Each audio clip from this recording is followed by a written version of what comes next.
Thank you, Manos. Buenos días, queridos amigos y compañeros, dear friend and comrade. It's a great honor for me to speak here to you in memory of Bob Doyle, and I would like to thank the family and the organizations for their invitation. The amigos of the Asociación de Amigos de las Brigadas Internacionales met Bob in 1996 when we celebrate all over Spain the 60th anniversary of the arrival in Spain of the International Brigades. But the first clear image that I have of Bob goes back to 1997, when in July I went to London for the annual celebration in the Jubilee Gardens. I remember his slight figure, his slight smiling blue eyes, the Republic flag that he was carrying. Afterwards, we have seen him many times in Spain, in Madrid, in Barcelona, at the Ebro, at Jarama, at Brunete, and also in London and in New York. And it was always the same slight figure and the same light blue smiling eyes. In all and each one of these occasions, Bob could see that there were many of us who continued to defend the same principles which impelled him to fight all his life, which made him to take up arms in the international brigades when it was the hour of Spain. In 2003, together with my companion Seve, he promoted the first homage to those who had struggled in the Jarama Valley, Spaniards and internationals, to defend the Spanish Republic and fight fascism. And since that moment, the speech by Bob reminding us of the need for a fight without a pause has been a permanent feature, necessary and essential for us, because they were not nostalgic speeches about the past, but calls for action in the present, because the aims that guided his whole life, the fight for peace, justice and freedom, are still valid and in force. In today's world, they are our aims too. Again and again, Bob has spoken to us about the need to continue the battle for the liberation of humanity. This is his main legacy, a legacy that, together with the image of his slight figure and his smiling light blue eyes, will be forever with us. Farewell, Bob. The fight continues. La lucha continúa. Thank you, everyone. The trust was formed in the year 2000, and as Manos has indicated, it was a group which comprised the brigaders who were still around then. There were about 30 of them, and Bob was among them and one of the keenest members of the trust then, and also the families, the friends. There were historians, researchers, people who just admired what the international brigaders had done all those years ago. And now we have about 800 members. We have 3 main events every year. We have a newsletter that goes out every year telling people what we're doing. And the first event of this year will be a lecture in the Imperial War Museum in London. And the morning of that lecture day will be a tribute to Bob.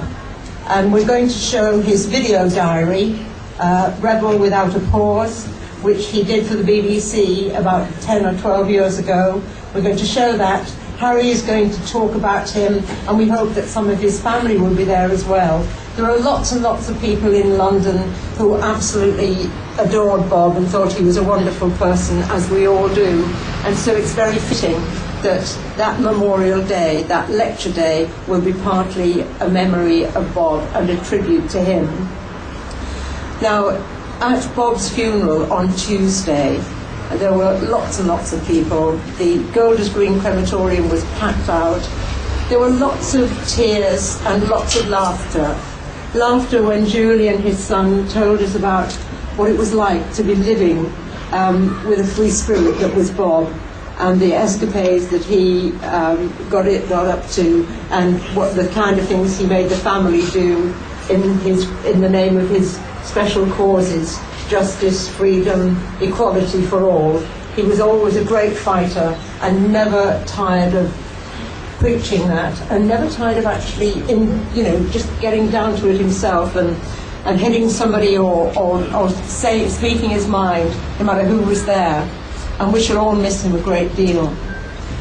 Somebody at the funeral said the biggest thing that Bob has left us, apart from his memories, his spirit, his inspiration, the biggest thing is his family, because they've grown up having that man as a great inspiration to them, and they will continue with the same kind of fight and the same kind of spirit that he had. But don't leave it all to the Doyles. There's a new generation coming up. The next generation after the Brigaders have kept it going, and we will keep it going, but there's another generation coming along as well. We must all make sure that they know about the Spanish Civil War. We must all make sure that they know the aims and the spirit of anti-fascism, the spirit of truth, freedom, and a fairer life for everyone. That's what they went to fight for, and to rid the world of fascism 70 years ago. These fights still go on, and it's up to us, the next generation and the generation after us, to keep it going, to keep remembering, to keep educating people about it, and why there is still a need to fight and do what they did. They were known as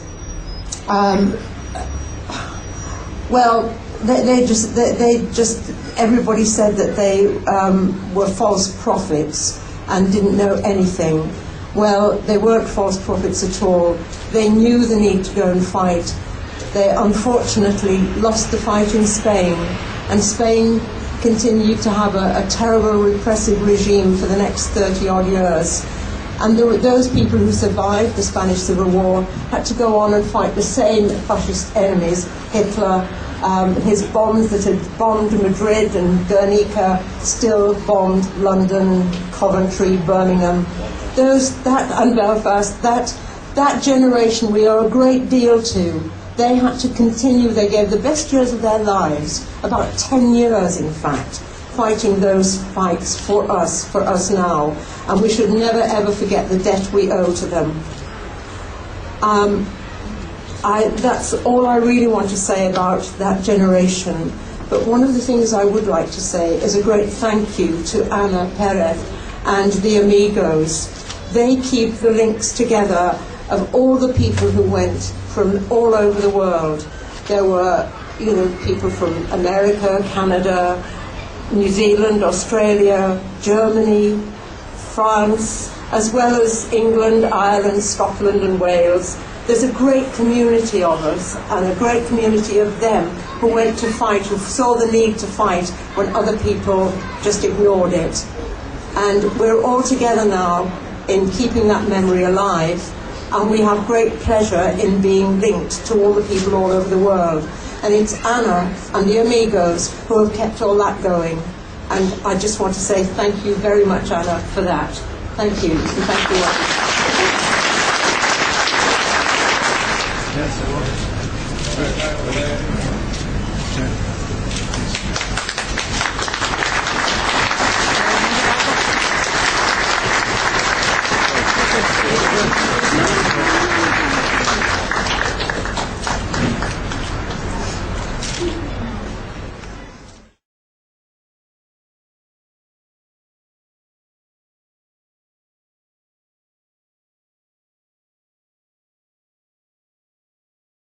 Thank you, everybody.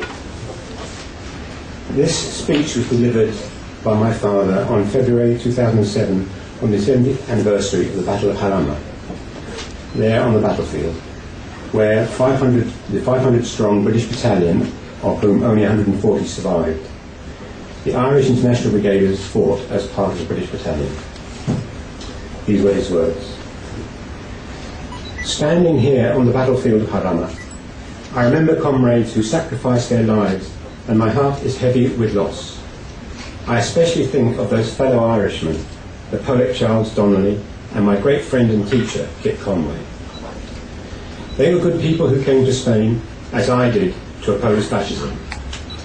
Yes, we came to oppose, but we also shared an idea, a vision of the future. We saw fascism as a manifestation of capitalism, and we fought for a different world, a world where we could all live together in peace and brotherhood, and in harmony with our environment. A world that did not depend on the oppression and exploitation that is intrinsic to capitalism and to corporate power. Looking at the world today, we cannot afford to be sentimental. We must look at the past if we are to learn anything as realists.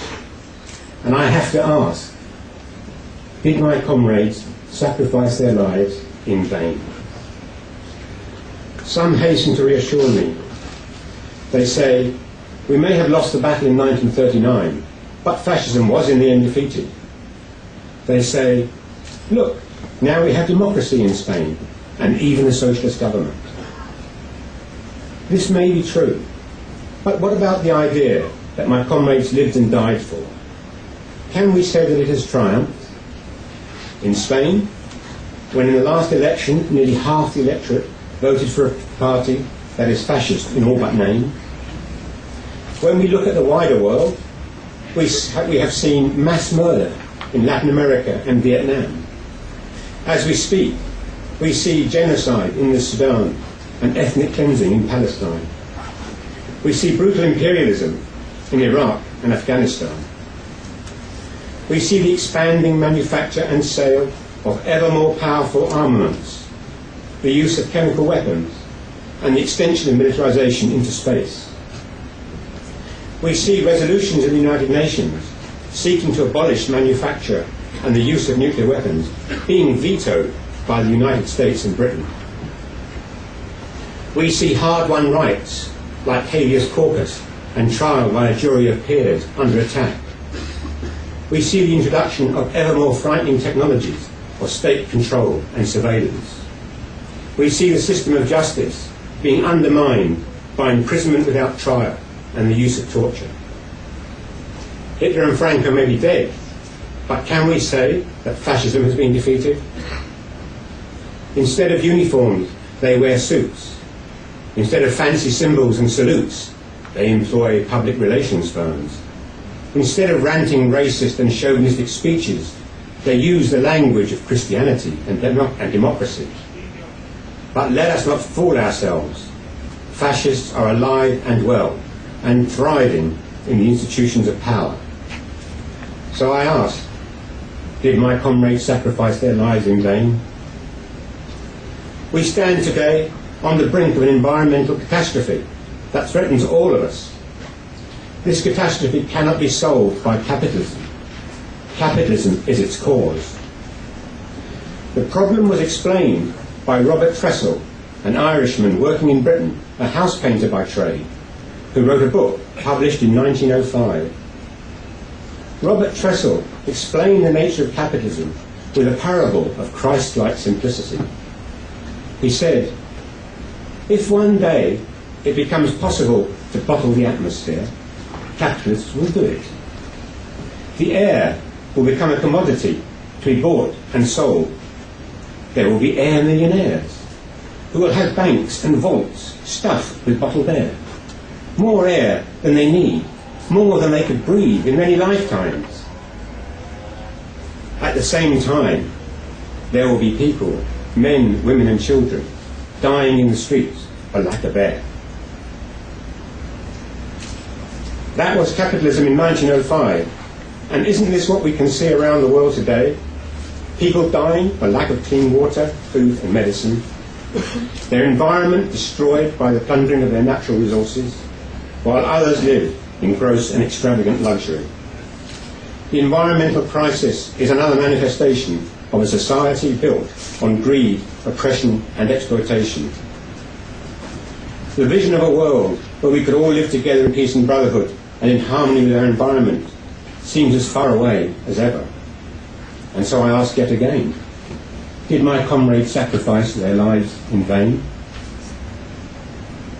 If you, the next generations, do nothing, then fascism will triumph. The human race will face catastrophe, and my comrades will have died in vain. It is up to you to fight for a vision of a different world. Never forget that you are fighting for an idea. While sometimes we must defend ourselves with guns, guns cannot impose an idea. The weapons of victory are education, organisation and mass civil disobedience. What I can tell you from the experience of a lifetime of struggle is the importance of unity. The unity of all who share a hatred of fascism and a desire for a better world is an essential element for a successful struggle. From Christians to dialectical materialists, liberals to anarchists, reformists to militants. If we have to move at the pace of the slowest, then be patient. Let us move slowly forward, as long as we move together. A united people cannot be defeated. And so, when I ask, did my comrades sacrifice their lives in vain? The answer is up to you today. Take up the fight and join them in the long struggle for the noblest of causes, the liberation of mankind. Then the sacrifice of my comrades will not have been in vain, but an inspiration. La lucha continúa.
I referred at the outset to the absence of Jack O'Connor, who's burying his father-in-law this morning. But Jack was insistent that there would be a strong trade union presence today, which there has been. And he wrote to all SIPTU staff, the same forces that are attacking our movement on a daily basis have also decided to continue the attack on Bob and death as well as life. The Irish Independent carried a column wholly devoted to a scurrilous attack on Bob Doyle, in which next Saturday's memorial procession is specifically denounced. A fitting response, therefore, would be the maximum presence in that procession, complete with banners, and you indeed have come with that maximum presence. I'm wearing many hats today. One of the hats was welcoming you here on behalf of the Union. The other hat is as an executive member for Ireland of the International Brigade Memorial Trust. But the other hat is, of course, in loco parentis, in place of my late father, with whom Bob had that slow bicycle race as to who would be the last Brigadista fighter who would go down in the record book. And when I spoke at Bob's book launch a month after my father's death, I quite appropriately introduced myself as the son of the runner-up. But that is in fact how we remember Bob. We remember Bob with the laughs that we shared. I first met Bob myself back in 1986, but of course my father knew him from the time of Spain itself. But when we came back from the unveiling of the first official memorial post Franco in Madrid, in Barcelona in 1988, Bob came over to Dublin afterwards on the occasion of my father's birthday. Appropriately enough, they both having had served time in different places, we had first gone to see Brendan Bean's Borstal Boy. But we came back and Bob good-manneredly asked my father, how old are you? Anyhow, Mick. And he says, mind your own business. And that was the nature of the banter and the relationship between them. So we remember Bob as a human being and a continuous fighter to the very end. We also remember that the attacks he had right throughout his life, even to his very death. And I remember when the same columnist attacked my father after the International Brigade Memorial Trust held its AGM here, and it was responded to very eloquently by Jack Jones. Despite being used all your life to it, you were actually upset by the cowardly character of that attack. A person who waits until somebody is almost dead or is dead to have that vicious attack. And I was quite honestly somewhat depressed about it last Sunday when I was travelling up to Belfast on a snowy winter's morning, and it was a dark morning, and we were driving past Newry, and then I noticed a road sign which immediately evoked the name of one of the families of the Irish Brigadistas. It said, no left turn, no right turn at Jordan's Hill. Now, it is most gratifying that, in fact, the families of so many international brigaders have travelled far and wide to be present here today. Quite apart from the O'Riordan family, we have Peter O'Connor's daughter Tina, who came from Wexford, Jerry Doran's daughters Anne and Geraldine, who came over from Glasgow. Other families represented are the families of Sean Edwards, of Frank Edwards in the person of Sean Edwards. And indeed, somebody who's done us proud on both stage and screen internationally, Fionnuala Flanagan, is here in memory of her own International Brigade father, Terry Flanagan. So I think it is important that we recognise the presence of families and how, in fact, the International Brigade Memorial Trust is in many ways one large family. And also present here is the granddaughter of one of the Spanish Republican exiles who fought in the Battle of the Ebro and came back to live in Spain after the defeat, the effective triumph of democracy over Franco, Caterina Garcia, who is in Trinity College here and might sing for us later. I will also mention one more family because it is a fitting answer to what Kevin Myers had written. He had sought to exploit, in his condemnation of what Bob stood for, he had sought to exploit the Irish dead, including the Irish dead of the Soviet Gulag. And one of those dead of the Irish Gulag was Patrick Breslin, who was a founder member of the Communist Party of Ireland, went to the Soviet Union, was unjustly charged but for what his family can be proud of, maintained his innocence to the very end. Bob, as a prisoner who had suffered at the hands of fascist imprisonment, would have had nothing but admiration for a man who had devoted his life to the Soviet Union and rightly maintained his innocence of any anti-Soviet activities and perished in that. And it is a tribute to, in fact, how the horizons of people who are present here today and are inspired by Bob today, that Patrick Breslin's daughter and granddaughter are here to honour Bob Doyle, in spite of the likes of Kevin Myers.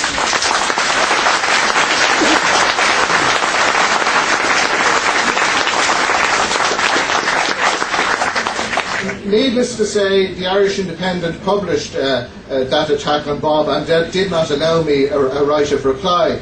But when we remember the hallowed ground where we are at present, this is Liberty Hall. This is where the 1916 proclamation was printed. This is where the leaders of the Rising met in order to effect the Rising in 1916. This is where the statue beyond of James Connolly was unveiled in the presence of Bob Doyle and fellow brigadistas. When we remember that Kevin Myers was published a paper that actually called for Connolly's execution, we can say to Bob, by Christ, you're in good company.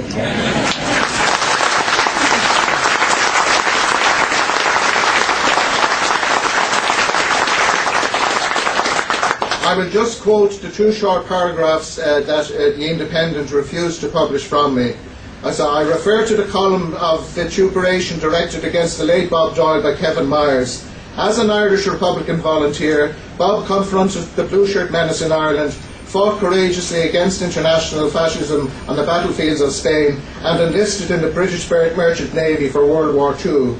Having faced down far more substantial foes, from the Spanish fascist guards who regularly and viciously beat him with clubs, to the Nazi German Gestapo who interrogated him in the concentration camp where he had been incarcerated for a year, Bob would have nothing but contempt for the journalistic courage of such a kick him when he has just died column, rushed into print before his family even had a chance to conduct his funeral service. Bob was indeed honoured by the elected head of state of this republic, not only by President McAleese in 2005, for which he has now been twice denounced by Mr Myers, but also by President Robinson in 1996. But it was the honour bestowed upon him by the Spanish democracy that particularly warmed his heart. In 1996, the Spanish Parliament unanimously voted across party lines to grant the right of Spanish citizenship to Bob and his fellow International Brigade volunteers. Bob's ultimate vindication was indeed the verdict of the Spanish people themselves. And it is in line with that that when I spoke at the launch of the Spanish version of Bob's memoirs, Un Rebelde Sin Pausa, in Madrid in 2002, I recited a poem by Rafael Alberti which spoke about land and sea, and Bob had of course combated fascism both on land in Spain and in the British Merchant Navy at sea during the Second World War. And I quoted that in Spanish, that poem, and my own Irish language translation, followed by an English language translation, and I will now finish with that. Si mi boat muriera en tierra, llevatla ni bel del mar, y dejadla en la ribera. Llevatla li bel del mar y nabratla capitana de gran becal de guerra. O mi boat condecorada con la insignia marinera, sobre el corazón un ancla, sobre el ancla una estrella, y sobre la estrella el viento, y sobre el viento la vela. Main magosa bosser holav bersies e Connemara, agus fog a dra. Bersies e Connemara, good not fog for bolav marav, mas captain long huggy von. O biach magosa glesta, lesuntish farnelig, le hankrum o crisio cos y cancel o'r eld, as an ardoig shade the guia, fwyl on shoil mo gog ganig. If my voice should die on earth, it's from the sea it may be heard. It's from the sea it may be heard, if you leave it on the shore. So take my voice down to the sea, that a captain it may be, that a captain it may be, of a white ship of war. Oh, let my voice be decorated with the emblems of a sailor, with an anchor from the heart, that anchor reaching for a star, and from that star the wind will rise, with wind to say, my undying voice. Bob Doyle's voice is indeed living with us. Thank you.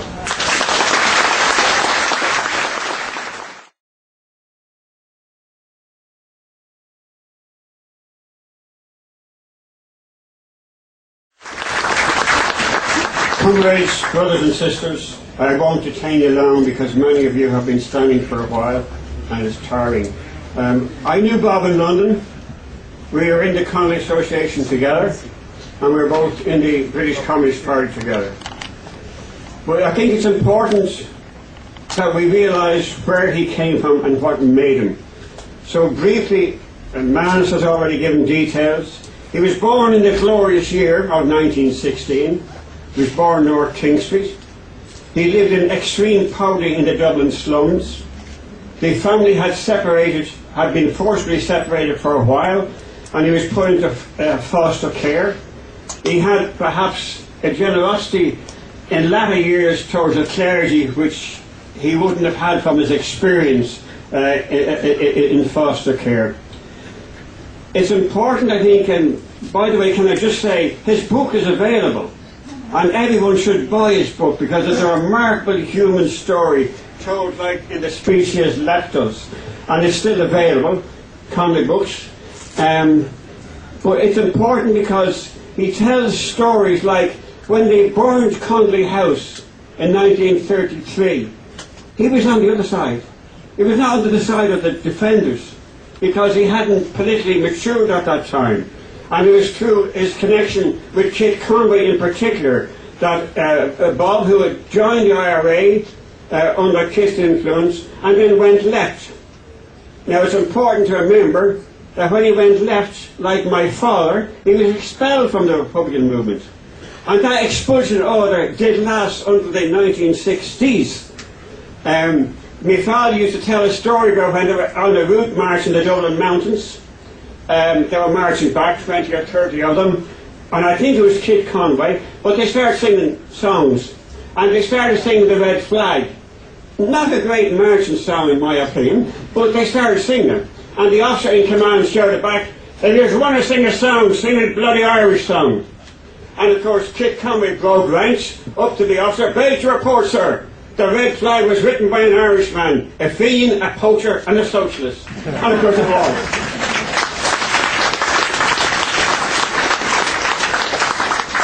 Can I just say on a personal note, Bob's the words he's left us, the inspiration to the next generations.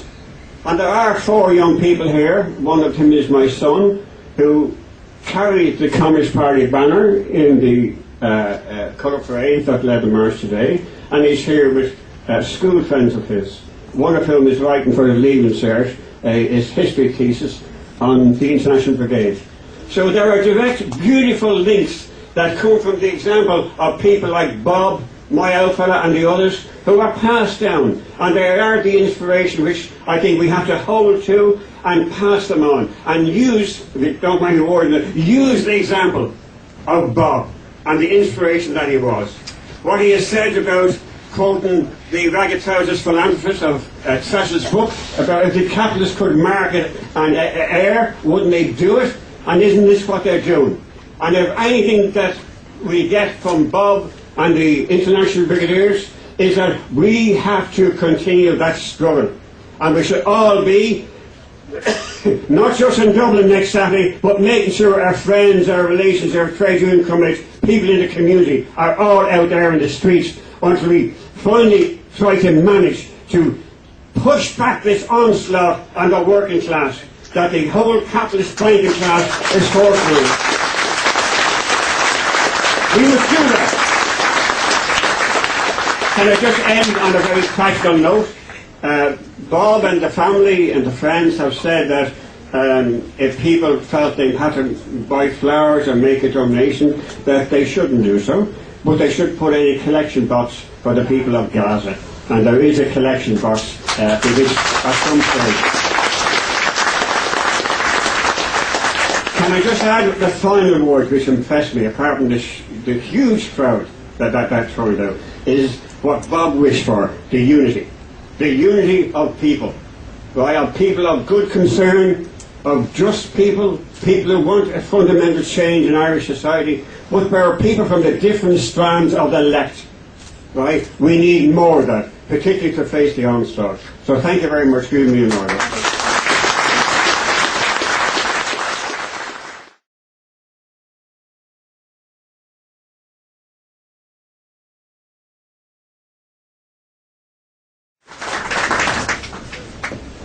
Comrades, friends, it is indeed an honour and a privilege for me to be asked to say a few words here today on memory of Bob Doyle.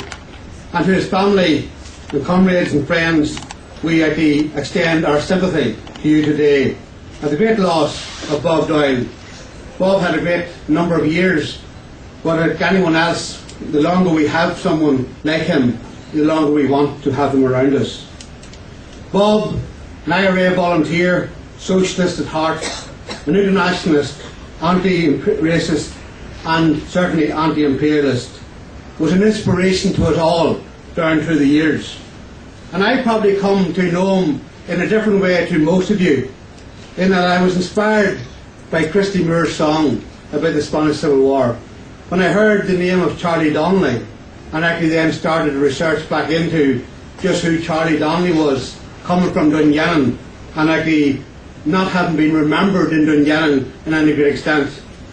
And as Mayor of the Council then, actually started a summer school to try and revise the memory and to make the contact with Spain and to find out just exactly what went on. And we erected a memorial to Charlie Donnelly in Dungannon, and the council then actually sent a delegation to Harama. And through Eddie O'Neill, who actually brought the first delegation there to actually show us across and to walk across the battlefields of Harama, was certainly an inspiration. It was something that we had only dreamt we actually could never do, to pick up the bits of shrapnel across the fields and through the olive groves and to actually see the bunkers still in place, and just to realise how short a time that was since the battles were taking place there and so many people from Ireland had been killed. We learned many lessons from that, and the biggest one and the biggest inspiration that I got was whenever we met Bob Doyle in Madrid. And to listen to his address, and I had thought about it before today, and I suppose the fact that his son today recited that same speech was an inspiration to me, because there's so many links that you can actually relate it back to Ireland into present day. And the question that he asked then, as was repeated today, did my comrades die in vain, is a question I'm sure we have all asked ourselves many, many times through the different stages of conflict. And to try and resolve conflict as well, to make sure that our comrades are not forgotten about, to make sure that our comrades do not die in vain, and to make sure that their memory is the inspiration to drive us on. And so, as we walked across those fields, we were very aware of the fact that many of the bodies of those who died were still buried beneath that soil, Charlie Donnelly being one of them. And as we erected small stones and cairns to remember those, and then to go back sometime later and see them demolished again, it was very clear that fascism was not dead, that the memories were still trying to be eroded. But Bob done great work to try and make sure that his comrades were not forgotten about. In the 1994 Recovering Memory and reactivating Spain to remember its war dead, to remember the fact that so many of their comrades had died trying to defend the Republic. And coming from Ireland, the idea that we have never actually had the Republic yet. We have 26 county and partial freedom, but we have never had national independence and freedom. And coming from the north, that certainly was a signal that we actually had to send. And it was interesting in watching Bob Doyle's speech that day and listen to, as his faint voice, and you had to listen very carefully. His voice was unclear, but the message was very clear. The message was complete. He was talking about the multinationals, the power that they have against the states, and they had more power and more buying power in many states.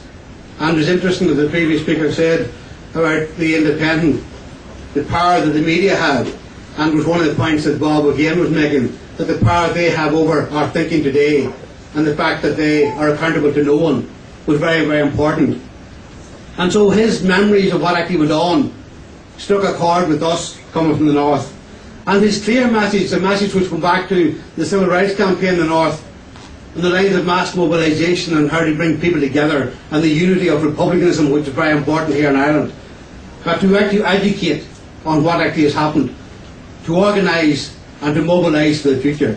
And I think that message is clear today as it was then, that that's what we have to do if we are to fight the imperialists. Because at different times of depression, oppression seems to gain power. At different times whenever depression takes over, the example that they use is actually that we need a firm hand, we need to actually take over, and the present time, when you look at the way the banks have been organised and running our country, and actually to see the bailout, and yet we see so many other ordinary people who have been failed by those same banks, who have been put out of their homes, and who have been thrown to the wind. We actually see that those who raped and plundered other countries in the name of trade, those who raped and plundered other countries on the lines of it, just reading a bag of coffee is actually worth more than a barrel of oil. Not to the people who grow it, but to those who actually sell it here in Dublin. And so it brings home to us that the ordinary people who put their labour into delivering are not the people who actually benefit most. And we have to turn that round, and the only way we can turn that round is to educate, to organise and to mobilise against it. And so the lessons that Bob gave us at that time, I think, are very important. One, that we actually do not allow our comrades to have died in vain, whether it be in Ireland or in Spain, that we ensure that what they had died for is actually delivered. And I was listening to, again, some of the speeches at Harama, and some of the government ministers who were present were agreeing with everything Bob had said. And the question was in my mind, well, why do we not then have the same type of republic in Spain then, now, as what we had then? And of course, the MP was able to say, but no, it's not possible to rebuild that. It is possible to rebuild it. It is possible in Ireland to build the republic that those who proclaimed the 1916 proclamation set out to do. It is possible to actually put that programme of government in place to make sure. Bob was interviewed by Michael McDonagh and Pobla some years back, and the link between republicanism and the Spanish Civil War, I think, was very clear in that, when he talked about having trained in small arms outside 44 Parnell Square, Kevenbury Hall, which is now the headquarters of Sinn Féin. And so we actually, nothing much has changed when you look at over the history of that particular building and the history of republicanism today. And so it brings home to us that we're all one if we can organise and make sure that we educate for the future, so that we mobilise the people to resist the repression. We were going to offer the floor to a friend of Bob's from Madrid, Seve Montero, if he's willing to say a few words. He hasn't got a script written. We thought he had. Seve, come on and give us a few words.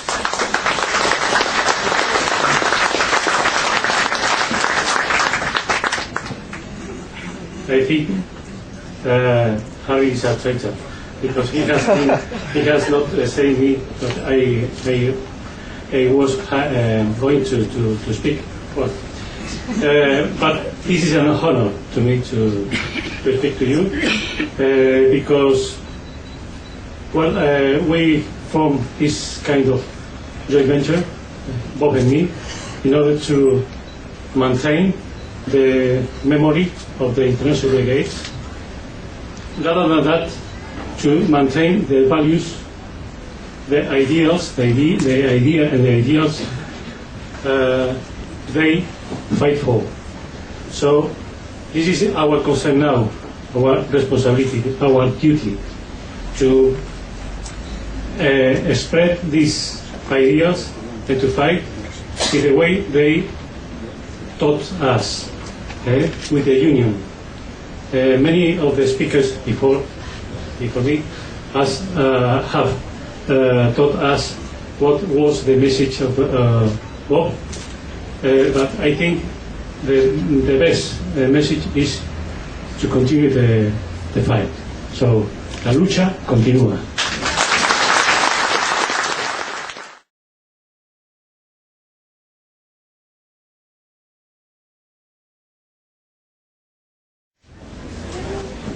When we knew Bob, we knew a man with four very different aspects. First of all, he was a Dub, classic Dub, born in the heart of the North Side, an Orior. He was a Republican from a very young age. And when he changed from being a mere national revolutionary to becoming a social revolutionary, he brought his Republican with him.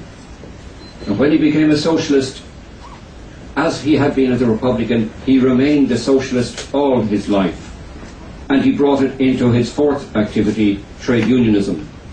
And he remained a trade union member all his life. And these are the strands that are represented by the speakers here today. And above all, he was a family man. And the Doyle family, for me, were probably the greatest gift that we shared, Bob and I. The hospitality and the fun, and all the friends that they had. Through Bob, through Lola, his extraordinary wife, from Asturias, a fellow exile whom he married in 1940. And also through the experiences that brought him and so many different people together for the international brigades. A bit like the attendance here today. How could you unite the broad left in Ireland? They won't unite for themselves, but like the people from all shades of orange and green who stopped fighting in Belfast to go out and climb into the same trench and die together in Harama for someone else's republic. We can do it when it's for something that's not ourselves. And there is a point in politics where we can keep our memberships and our beliefs, but we can share something broader with people with whom we wouldn't normally share a platform, but we are sharing a cause. Bob's last speech was delivered in the President's Palace, what had been during the Republic, now again the Royal Palace, in Pedralbes in Barcelona. This is a wonderful palace because in that brief, nearly 3 years of the Civil War, it was the residence of the Spanish President Ataña, a man who did very little active politically in the war, other than carry the burden of representing a besieged republic, abandoned by almost every republic in the world except the Soviet Union and Mexico. And here he wrote this great speech. If it had been written in English, we would be learning it with the Gettysburg Address, with the Churchill call for the beaches and fighting on the trenches. It was his famous speech of peace, pity and pardon. An extraordinary speech of spiritual, political and social dimension, delivered above the bloodshed and horror of war, absolutely without a single vengeful thought. The speech by Franco on the same day was one of boastful militarism, conquest and the crushing of a conquered people whom he was on his way to finish the conquest of.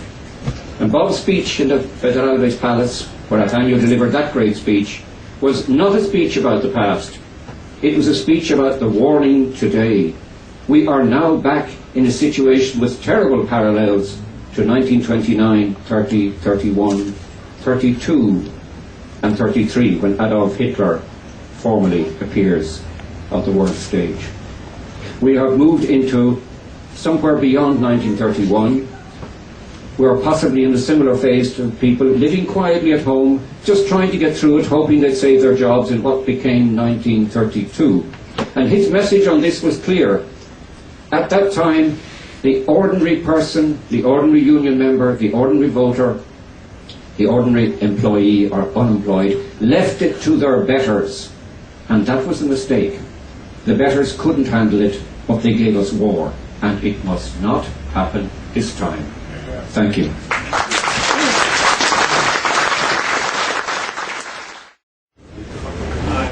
Arise, ye starvelings, from your slumbers. Arise, ye prisoners of want. For reason in revolt now thunders, and at last ends the age of cant. So away with all your superstitions, servile masses, arise, arise. We have changed for Christ the old condition. burned at dusk to win the prize. Then comrades, come rally, and the last fight let us face. The International unites the